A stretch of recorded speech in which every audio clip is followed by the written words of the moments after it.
Listo. Dime por favor tu nombre y tu cargo y brevemente qué hacen ustedes en AsisQ. Buen día para todos. Entonces, yo soy Nilo Méndez, soy el CEO de Asiscu Consultores. Lo que hacemos nosotros es asesorar, formar auditores oficiales de cumplimiento, dar consultoría y auditoría a las organizaciones en Colombia y en Latinoamérica. Los orientamos a conseguir y aplicar normas ISO, normas de compliance, y para eso los llevamos de la mano paso a paso en la implementación de todos esos sistemas. Listo. Bueno, ya entrando en materia, en el tema de los manuales de procedimientos, ¿qué es un manual de procedimientos? ¿Cómo se podría definir? Bueno, entonces todos los manuales y documentos han evolucionado mucho y específicamente los manuales de procedimientos. En términos modernos, en términos modernos, un manual de procedimientos es un documento estratégico que hace la empresa y nace desde el análisis de contextos. Análisis de contexto interno y externo. Entonces, un manual de procedimientos decíamos que es un proceso, un documento estratégico que explica qué hace la empresa, cómo lo hace, quién lo hace, basado en su contexto y basado en la materialidad y en sus riesgos críticos. Eso quiere decir que los procedimientos hacen parte del blindaje de la organización. Hacer un blindaje para la organización es crear un traje a la medida para la organización. Pues aquí establecemos los controles que van a reducir la probabilidad de que el riesgo se materialice en la operación del negocio.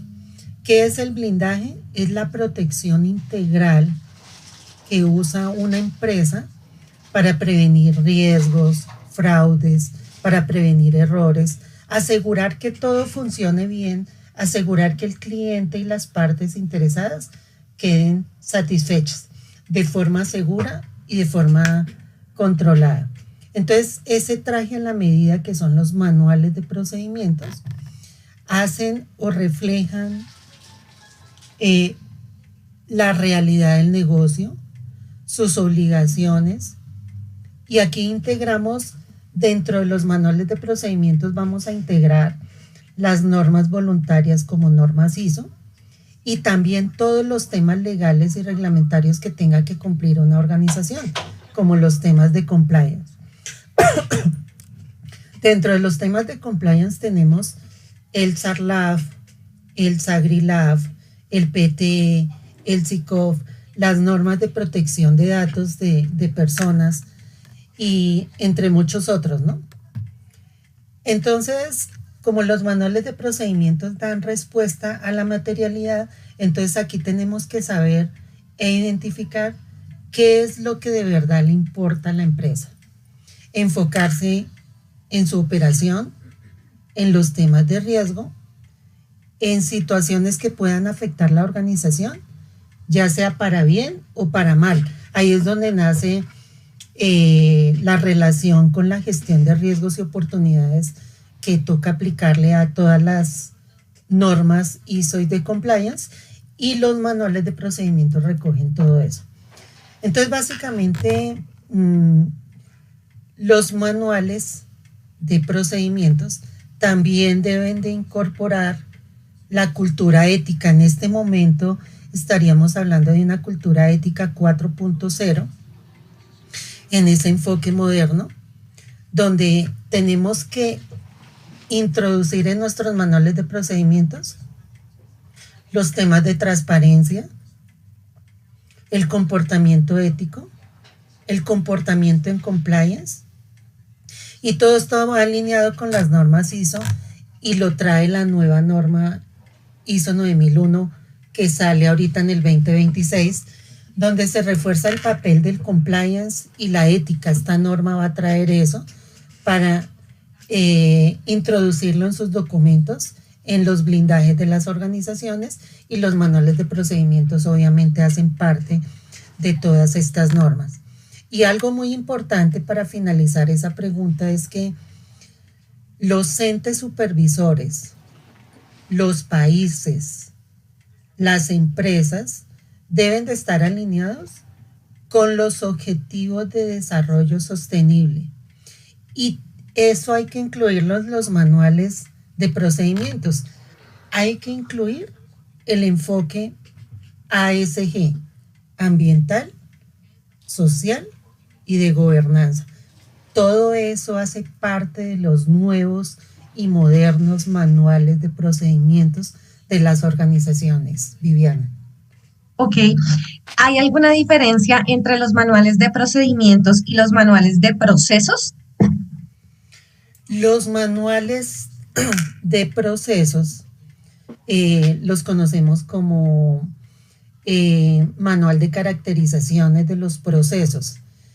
En los manuales de caracterización de procesos está relacionado los procesos del negocio, los mapas de procesos y luego los procesos que hacen parte de ese mapa de procesos del negocio.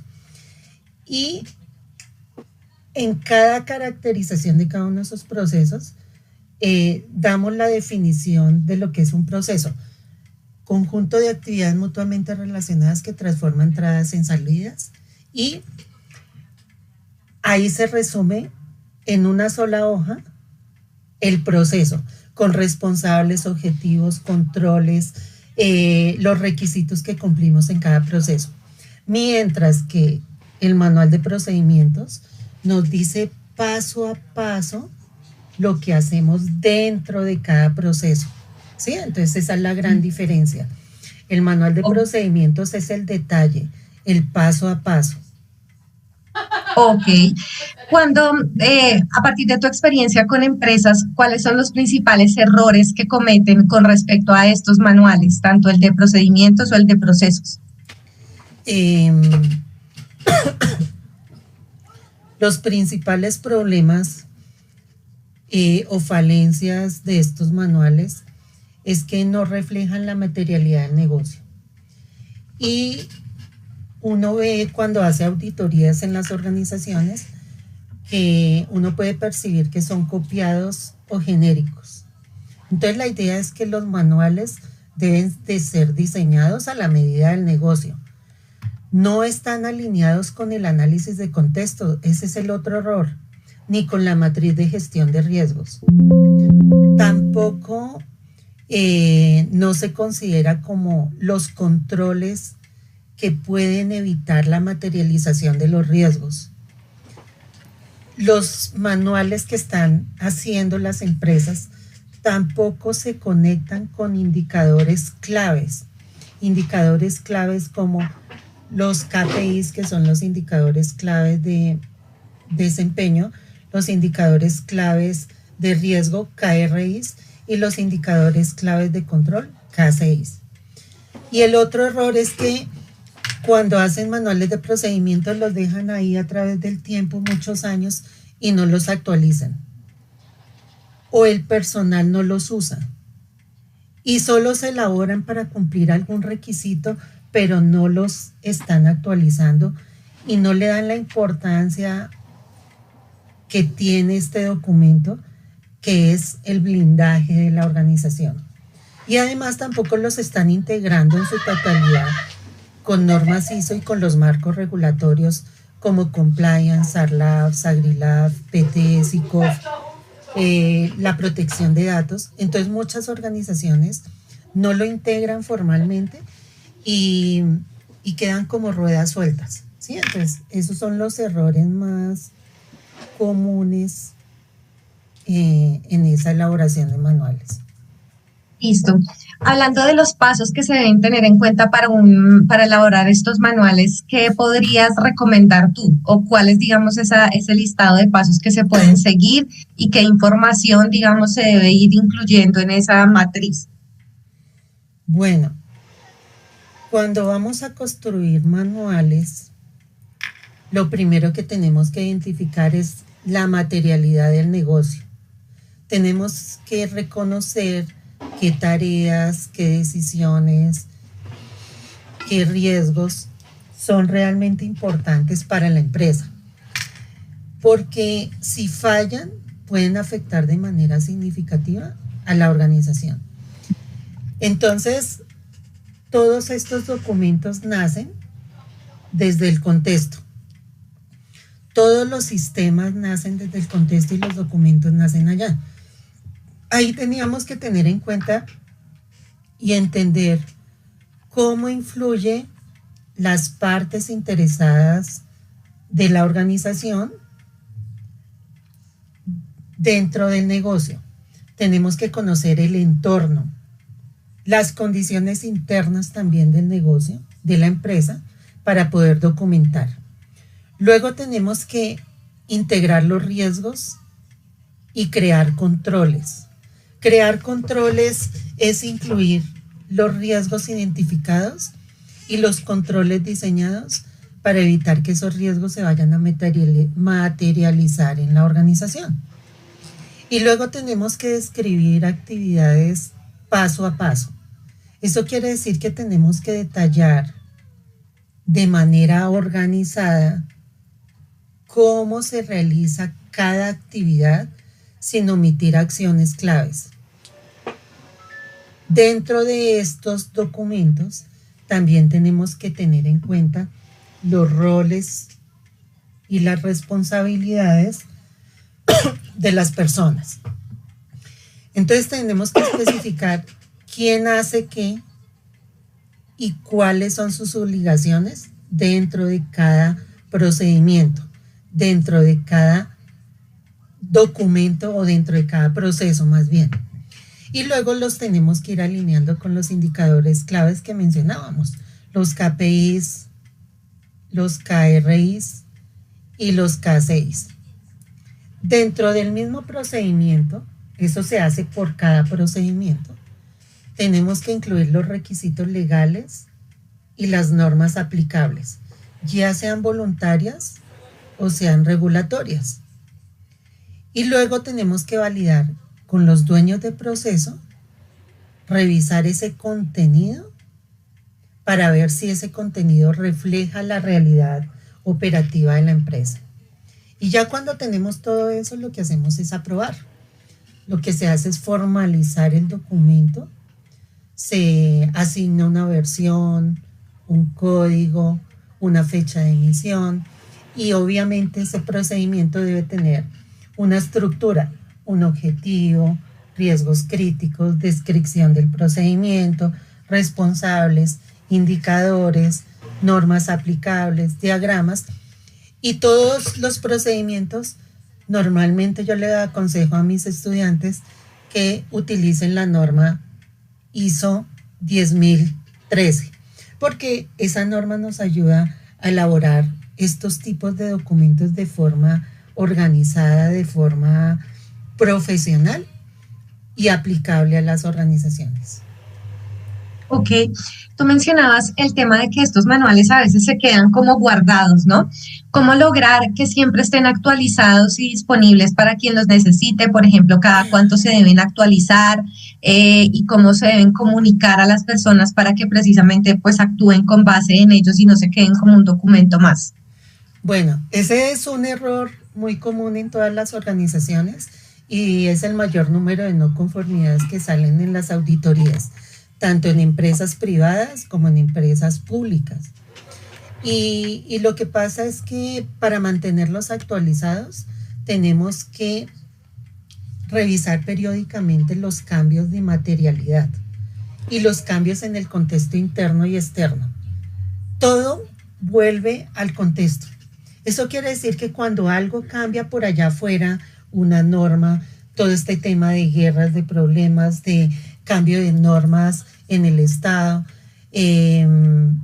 cualquier cambio en las normas ISO, entonces los manuales, los procedimientos deben revisarse cuando cambian esos aspectos importantes, cuando cambia algún riesgo de las partes interesadas, cuando cambia algo en la gestión de riesgos, porque los procedimientos son los controles que ejecuta la organización para evitar que se materialicen los riesgos.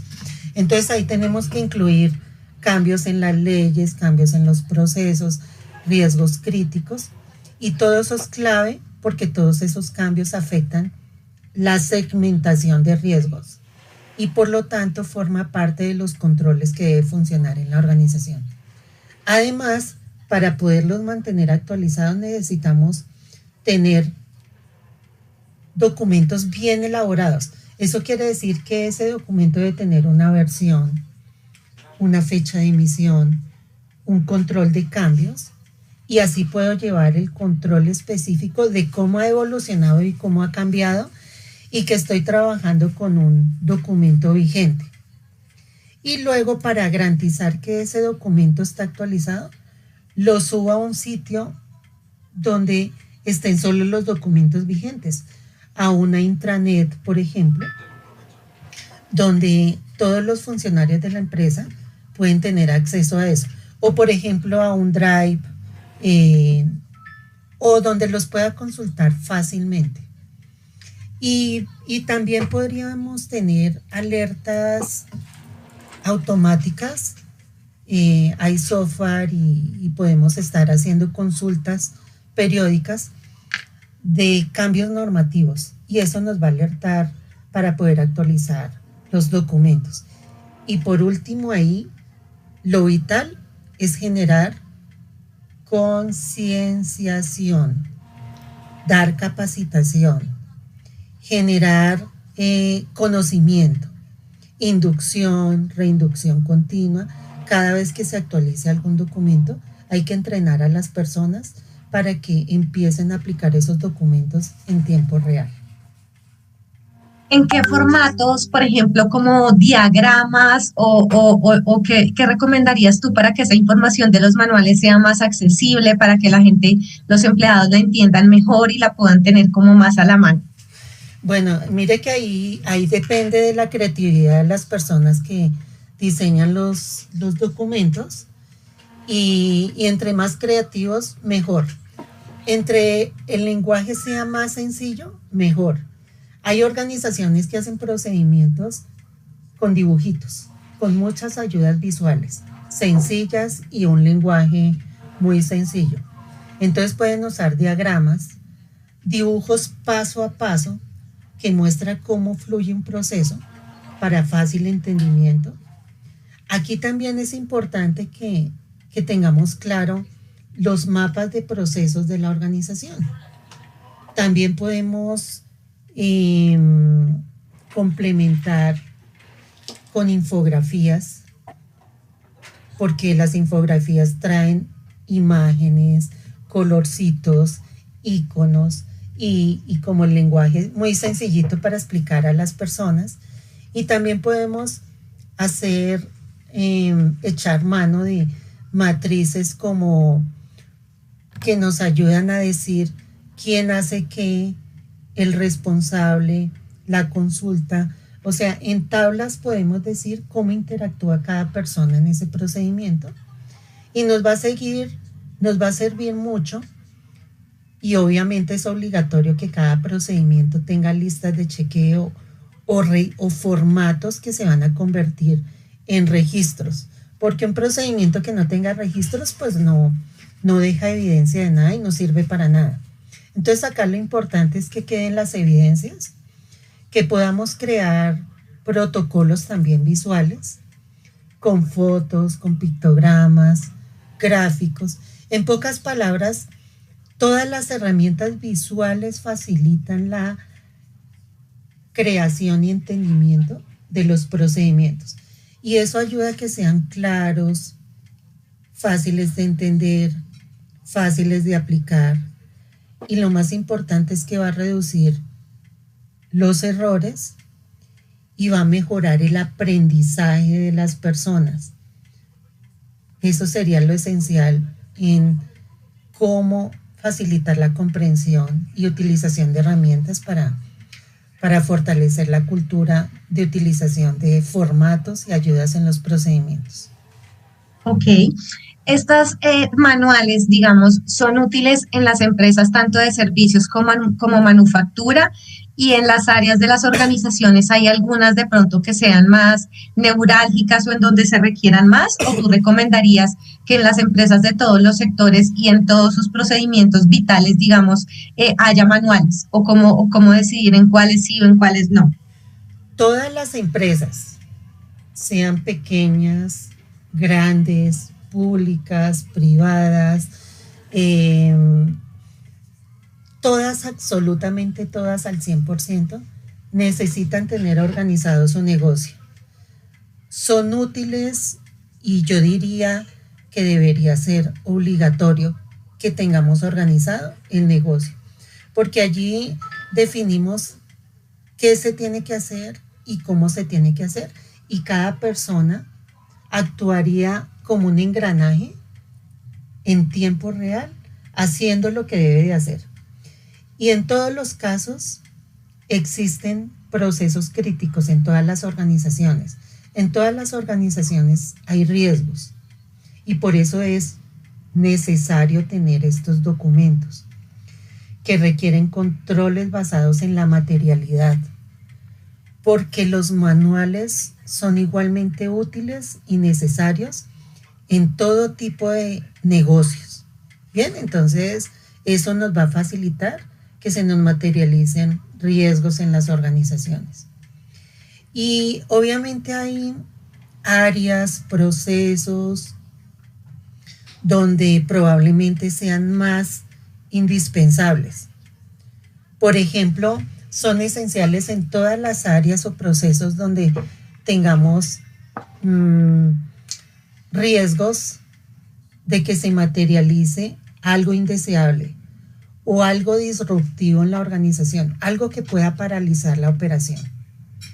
También son esenciales donde tenemos áreas de cumplimiento legal o reglamentario y donde hay áreas de impacto directo en los clientes, en la operación o en las partes interesadas del negocio. Y esto aplica para procesos, por ejemplo, como talento humano, la parte financiera de la empresa, la parte comercial, las operaciones, la seguridad, el cumplimiento, tecnología de la información, logística, etcétera. Entonces podríamos decir que prácticamente en todas las áreas de la empresa serían importantes. Perfecto. ¿Tú dirías que existe alguna desventaja en torno a los manuales de procedimientos, como por ejemplo que restringe la innovación o la creatividad o la capacidad de pronto de generar una solución innovadora ante un problema que no esté contemplado como tal en el manual? ¿Hay alguna desventaja o todo lo contrario? Bueno, desventajas no existen. Todo lo contrario, acá todo es positivo cuando creamos los manuales de procedimientos. Entonces, cero desventajas. Y básicamente no restringen la innovación, ni la creación, ni nada de eso. Porque insisto en que los manuales están creados o los procedimientos están basados en la materialidad y en el contexto de la organización. Entonces los manuales y estos procedimientos no van a limitar la creatividad, todo lo contrario, proporcionan claridad operativa para innovar y esa innovación la hacemos con seguridad y sin aumentar los riesgos. Perfecto. Y para terminar, Nilo, ¿por qué dirías tú que los manuales aportan a la productividad en una organización? Sencillo, porque los manuales de procedimientos nos dicen cómo hacer las cosas ordenadamente, utilizando mejor los recursos que tenemos en nuestro puesto de trabajo, en nuestra organización. Es hacer más con menos. Ahí es donde se incrementa la productividad. Entonces, nos va a permitir tener operaciones estandarizadas, menos errores, menos reprocesos, menos quejas. Vamos a tener controles claros para evitar fallas. Vamos a tener un monitoreo constante con indicadores claves, KPI, KRI y KCI, y todos esos son utilizados para crear los cuadros de indicadores. Acá hay algo muy importante, es que de allí nacen los cuadros de indicadores, los que llamamos cuadros de demanda integral o balance scorecard. Entonces nos va a ayudar mucho a mejorar la productividad, a mejorar el uso de los recursos y, importantísimo, entre comillas y con asteriscos, damos cumplimiento al tema normativo integral, voluntario y obligatorio, y así mejoramos la productividad. En síntesis, todos estos manuales, procedimientos, todo esto que construimos son controles orientados al compliance, a la ética, a ese enfoque ASG, ambiental, social y de gobernanza. Y los manuales bien hechos, los manuales de procedimientos bien hechos, nos van a garantizar procesos seguros, procesos productivos, medibles y blindados contra cualquier riesgo que se nos quiera materializar en la organización. Ok, perfecto, Anita, está perfecta la información, muchísimas gracias.